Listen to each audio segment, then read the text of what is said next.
Welcome, everyone. I'm Amy Seeley, president of Seeley Test Pros and Leap, helping students to succeed in all kinds of tests from 8th grade to grad school throughout Ohio. And I'm Mike Bergen, president of Chariot Learning, helping students with Test School and Life based out of Rochester, New York. Between the two of us today, we have over 60 years of experience at the highest levels of the test preparation and supplemental education industries. We both love to talk and learn about the latest issues in education, testing, and admissions. So let's get down to tests and the rest. The fascinating topic we want to talk about today is ourselves. Welcome to another episode, the November 2025 edition of EXTEMP with Amy and Mike. Hello, Amy. Hello, Mike. These months are just clipping by, right? How can it be November 2025, right? Well, I mean, we were so busy this month.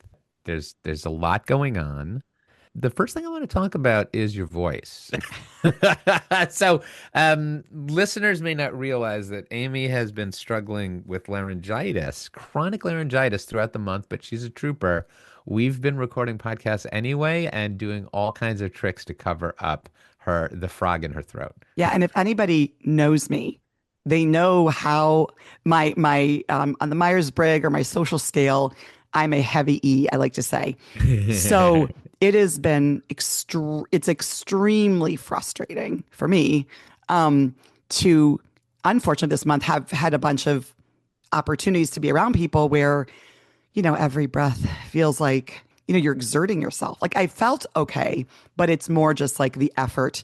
And it couldn't have come at a worse time, of course, because I literally came down with laryngitis the day before we were heading to the College Board Forum in New York City. Now, That's right. And you and I both know from all of our conference appearances, Mike, that going to a conference means non-stop talking. That's right. Not nonstop from early in the morning till very wee late. Hours. Yes, at night. We're talking a lot. We're talking to a lot of people. We have a lot to share. We have a lot to learn. But you know what? When you can't talk as much, maybe you listen more. I don't know. Did that work for you? That is a very good point. People were probably like, oh, wow, she's become such a good listener.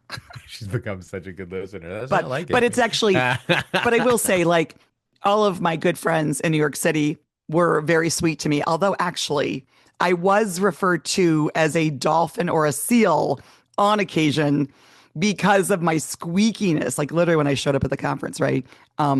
And the travel to the conference was not without incident. Remember, I was supposed to arrive at 8:48 in the morning in New York. I didn't get in until 5. I missed the first day of the conference. I missed the first day of the work part of the conference. I did not miss out on the socializing, mingling that first day with all of our buddies, where we went to Russian vodka room, the right? Russian vodka room, where we got to have cranberry vodka, the garlic dill. The garlic dill vodka is highly recommended. Yeah, there's nothing more special than hanging with your buds that first night. Oh, no, I think there was something more special. I had a chance after the conference was over to bring Amy on a tour of my ancestral homeland of Riverdale in the Bronx, right? You met my sister. It was such a great day. Well, it was beautiful weather, right? Yes. And up in the Palisades, like the trees changing color. I was super excited because I learned of Liebman's Deli before we went up there. And then I had the pleasure of eating there. Jewish deli experience. Liebman delivers all across the country. That was quite a feast, wasn't it? No, it was oh my God, the pastrami, the knish, pickles, the matzo ball soup, which the matzo ball soup, of course, was really good because it was soothing to my throat. But that's right. Yeah, actually we had a really great day. I got to meet your sister, hang out with your sister, your old neighborhood. It was a beautiful area, beautiful day. And I just hadn't had that experience up there at all before. So I went such northern New York City, which I'm not used to doing. So it's which cool. People aren't usually used to doing. I grew up in the most northwestern corner of New York City, and it's a beautiful spot. The College Board Forum itself was interesting.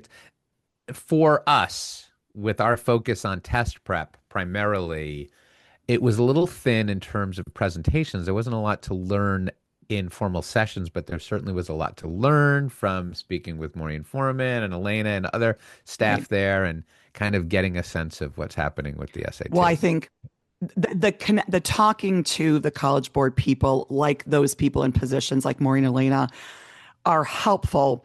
And I mean, I'm not going to lie, having College Board buy some test prep people a drink feels Yes, really good, that doesn't it, Mike? that feels really good, right? Yeah, that does. So that's Absolutely. and the one thing I think about going to College Board Forum is you're there to talk to people, meet people. Sometimes you're going to make some great connections you never anticipated, have some great conversations. Other times, like right now, at least we're not in a period of test transition. Right. So there's not any real, at least currently, big reveals. I mean, God, we don't want any more big reveals right now, do we? I think we want to stay the course at least for another good 6 or 7 years.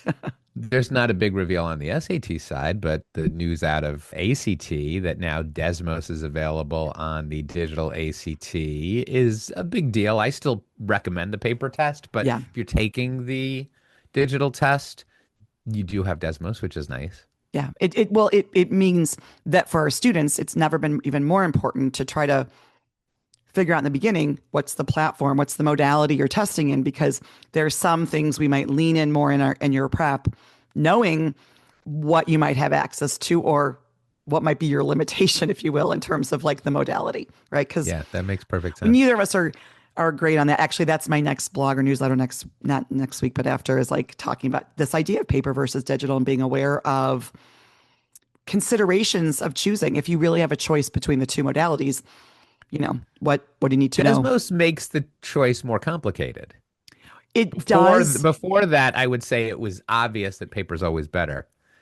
Now I'm not sure if that's going to be true, but it's probably still going to be but true. I'm going to throw at you what's interesting is we obviously the Desmos for SAT is advantageous. And every student gets it because every student takes a digital test with Desmos. With Hmm. ACT, on the other hand, I do want to remind you, remember that the ACT, there's limitations on calculator use. It's, you couldn't use the TIAs above 84. And I do always feel like the questions of math that are structured in ACT knew that. They had that idea in mind, so we have to limit some calculator usage. What we don't know yet is how might the math problems wording, the types of questions being asked, start to become influenced by access to Desmos. So that's where I think it's going to be real interesting to see. Do we see Yeah. questions where like, wow, this would have been awesome for Desmos, but you didn't get it because of paper. I actually think this is ACT's way of pushing more students, schools to digital. I think this Yeah, is of one course. thing they're trying to leverage to get more people to want to do digital testing. That's my prediction. Yeah. Yeah. Clearly agree that they want more students to take the digital, but also paper's great. I mean, I know that we'll be No, I talking mean, about we this all love topic. paper. Yeah.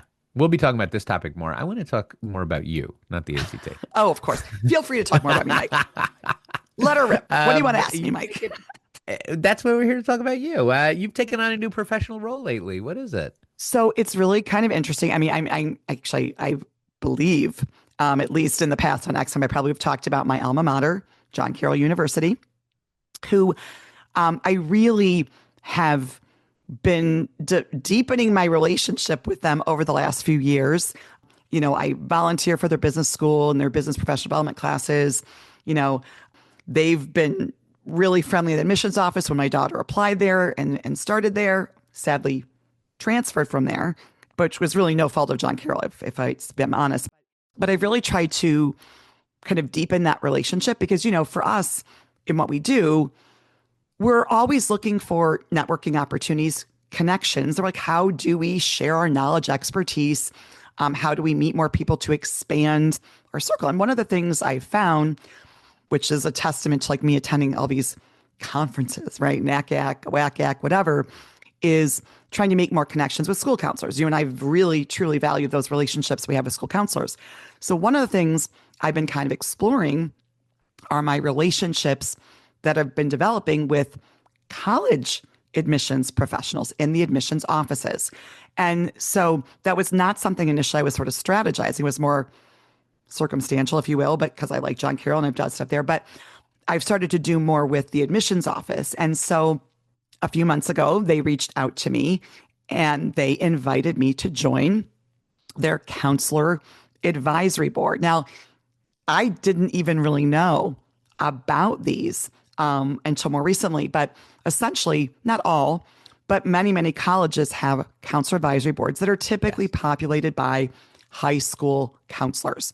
Yes. Um, and they're a way for the colleges to get information, to get feedback. And usually the regions they're in could be all over the country because they want to be able to get familiar with different parts of the country, different kinds of high schools. And so, it's a way for even for them to understand how to present their admissions office, their programming, all this good stuff. So long story short, John Carroll invited me, who is not a counselor, onto this board. So I'm on the board now with about 25 people, one of whom is Allison Campbell from Estrella Consulting. And Yes. Allison's been Yes. on the board. And there's one community-based organization in Cleveland College now that's on there. But it's real interesting. So we had our inaugural meeting this past month to meet each other, and it switches. It's some months it's on virtual, some it's going to be in person. But I'm super excited to sort of be able to listen to conversations about even how colleges think about their university, their institution, how they try to message that, what do other high school counselors say about it. And then ultimately, I look at it like, wow, what can I information can I deliver? What is my value to this board? And what does it deliver to me that I can share, with the students or the people that I interact with? So it really kind of it feels like an honor to be able to on here and just learn how it works. But I do, the first meeting we had, we were given some vision or some programming that the college is about to put out there, which didn't sign an NDA, but I don't want to share until the time comes. But it's interesting, like, oh, I'm a part of giving them feedback about someplace they're going and kind of how exciting it is to think, wow, in 5 or 10 years, what will that do for the university? And of course, I'm excited Yeah. for them because I like them, but I'm also excited as an alum to be a part of like the future for John Carroll University. So I'm excited. Your love for John Carroll, the support you've shown them over the years has been so strong. You've been a champion, and it's great that they are bringing you in a position that they are going to benefit from a different perspective than they normally get. Yeah. And I think that it's a testament to them, but also it's a testament to your vocal support for John Carroll over the years, the way you get involved in things, your networking prowess. Uh, this is great for everybody involved. Yeah. And I should mention one thing I get to do that's really cool is as a member of this board, I get to nominate a student for a very significant scholarship. Right. So, and it doesn't have to be my student, whatever, but it's kind of cool to think if there's somebody out there that really wants to go to John Carroll, I could be a part of their story about being able to afford it because I get to nominate somebody. So that's kind of that was an initial thing where I was like, wait a second. Wow, this is a perk I get to bestow on somebody. So I have until January to make my nomination. So actually, I should put out there anybody interested in John Carroll University that would love to have the Amy Seeley nomination for that scholarship. Let me know. Spread the word. Yep, spread the word. Yeah. Very cool. So, Mike, you are always busy. The busy, the I busy. feel I feel like up to here. I'm holding my head up to like my forehead and just I've been doing a ton of great things. And it's kind of the confluence of lots of different portfolios. Chariot Learning is doing great, and we've got lots of students, and I'm taking some personal students on right now. So it's that reminder that, as we end one cycle, as we have many students that we hope are finishing with the December test, now we're heading into the February and March tests, and we're planning for them now. And I've got, this new plan, right, with the fact that so many more schools are not test optional, they're test yes, required, is going to be real interesting for us in test prep, what that does to keep you even busier, right?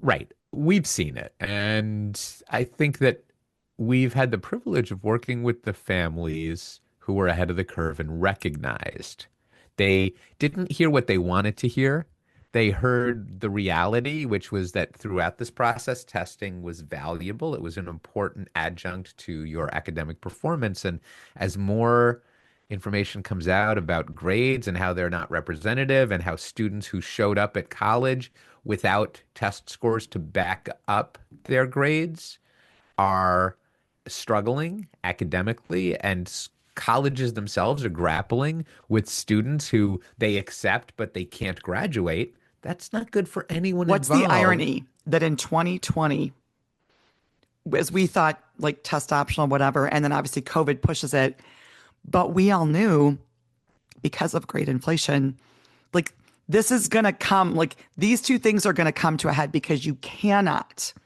have like no test scores to sort of understand the context of the school, the grades. Right. It's If like you it's all eliminate the coming college entrance exam from the college entrance process, you're going to see issues. And you and I have been consistent for, since the podcast started, we've been right. consistent about our position.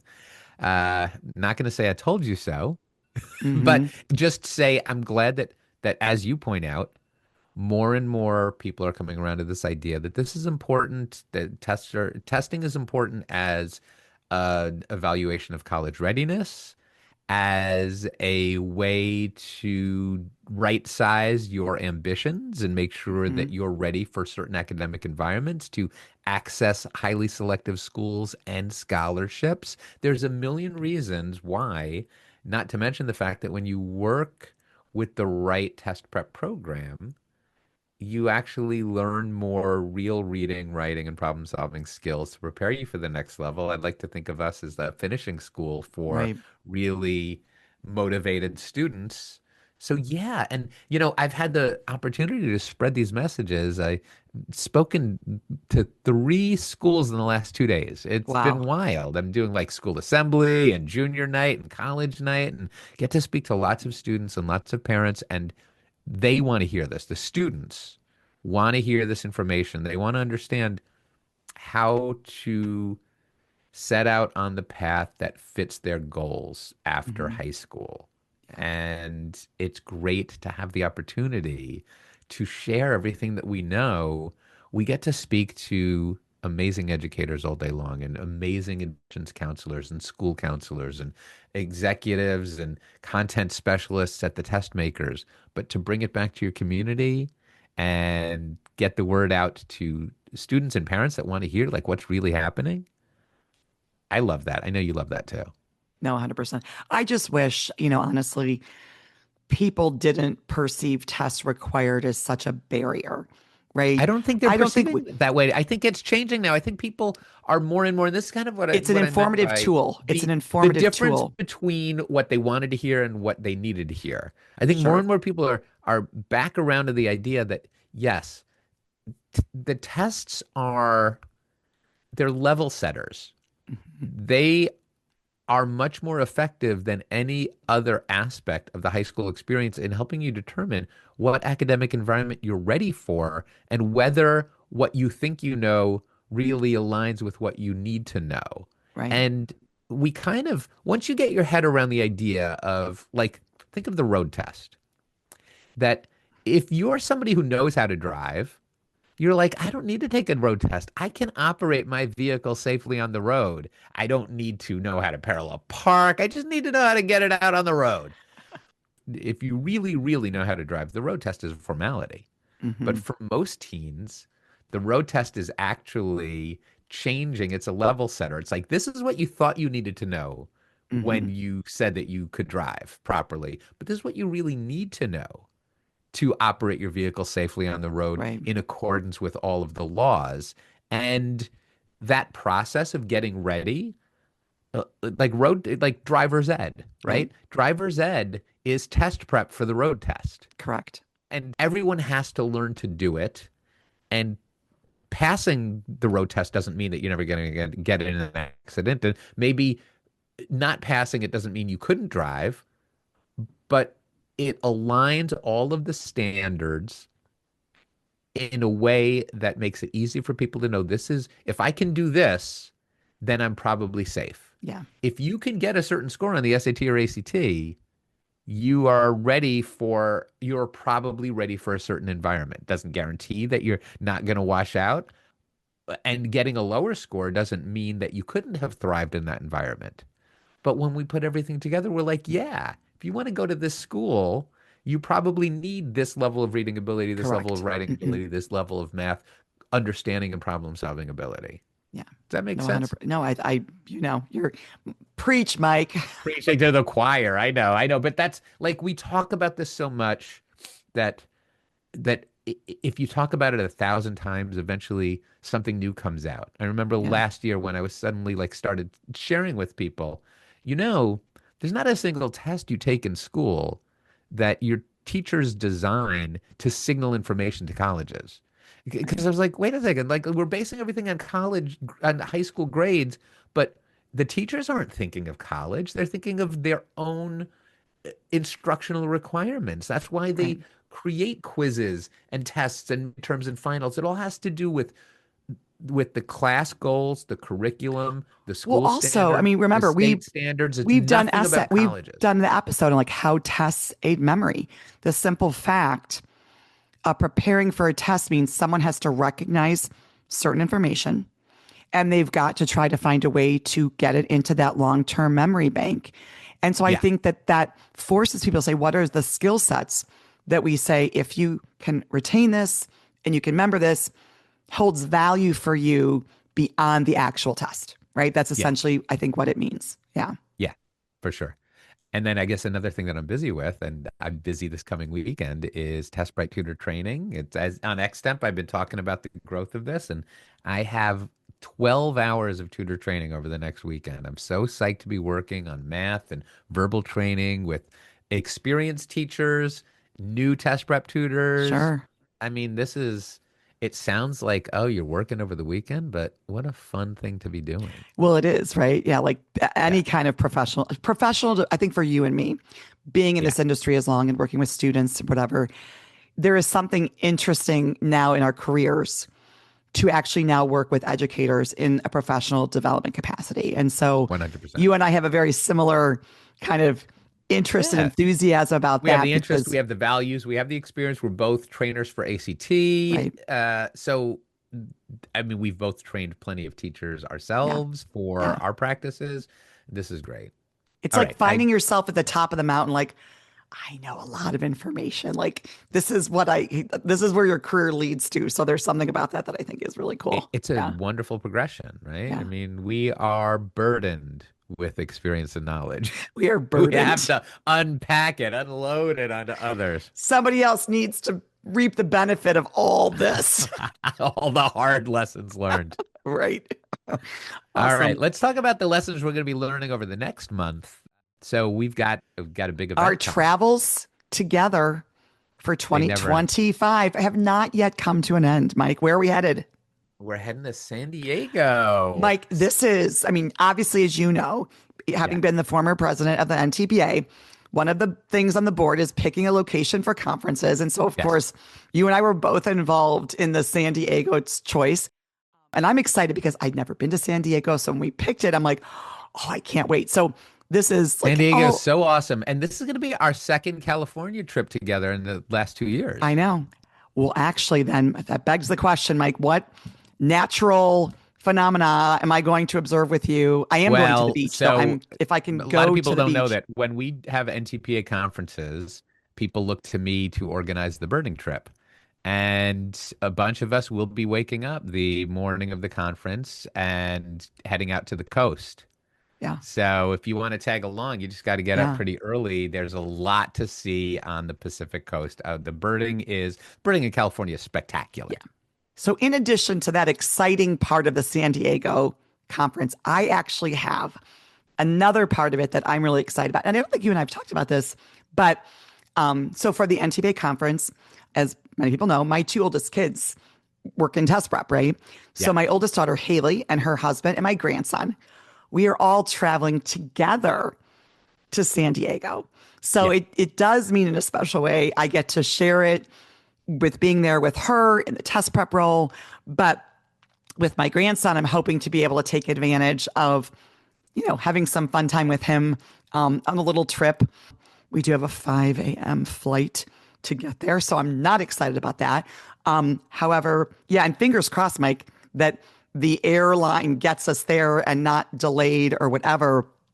So for me, it's going to be really, really fun to have them there with me, and to maybe I'll take on some family activities that I would not have been able to take on otherwise. I think it's amazing to have your kids coming and extending the proud name of Sealy in the test prep industry. And they're also just really cool people.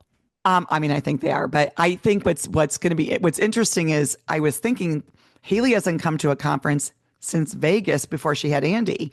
So I was like, wow, there have been so many more conferences for the two of us since that time that and she'll actually see me on a panel. So I'm also kind of laughing, being like, oh, am I going to sit and listen to my mother? Like, I mean, it's kind of a funny thing. Every time, I mean, she came to Boca and you spoke then. Boca. Yeah, it's true. That is true. That is true. Yeah. Yeah. And you're paneling, I'm paneling. It's going to be I mean, and it's my final conference. Yes. As a board member, right? The final two of us, Brian Eufinger and I, it's our last board life. Yeah. So it's, well, I don't want to say I'm sad because, I mean, the board has been a huge responsibility over the last 6 years, but I'm excited, right? As I'm sure you were a year ago, to be like, wow, it frees up more time in your life for what projects, what things, So we both have been really blessed to be a part of the organization in its origin story and to watch it thrive and grow, as you know, without our real direct involvement. The story doesn't end, and we're still involved. Believe me, I find myself very involved, and you're going to be very involved as well. Right. We can't really. They keep pulling us back in, right? Isn't that I think that's how it works. All right, listen, Amy. We could obviously talk about ourselves all day. Unfortunately, we are out of time. It is always a pleasure, Mike. Amy, the pleasure is always mine. Awesome. We hope you enjoyed this discussion as much as we did. Be sure to join us for another fascinating topic and guest on the next Tests and the Rest. Did you enjoy this episode as much as we did? Find expanded links and more for this and all of our episodes at our show page at testsandtherest.com.